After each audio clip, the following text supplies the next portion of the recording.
Me putting on the nails, I feel like I should putting on my lips because it looks so cool and it's not watery, and then it's so easy to control it. I better even like if you are not if you're having a hard time with polishing, like a gel polish and stuff, they feel like, oh my god, it's too thick and too thin.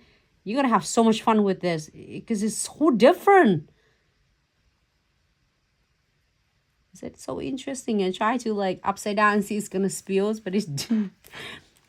All right, so it looks like it has some goldish like glitters, like a particle, and I didn't get enough on this one. You can pick more, I guess. All right, so it's good.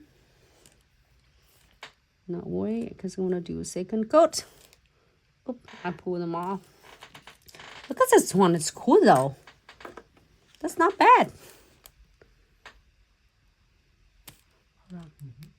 Super nice. Looks so cool. And then we're gonna do this one for the last one.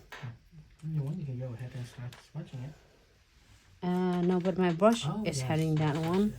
See? So you have to do one color at a time. It's only when I swatch it for you. Unless you have like 3-4 brushes, you can use all 3 or 4 brushes at once. I would not suggest, because you don't want to, your brush is sitting there and then it's gonna get you don't want to clear. So moving on, the next second coat, applies it and closer to the kitty claws and push it a little bit back and blend it out.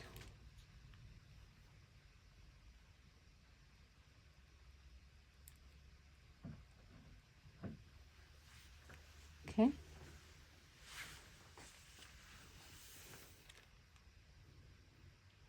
Let's try to get some glitter.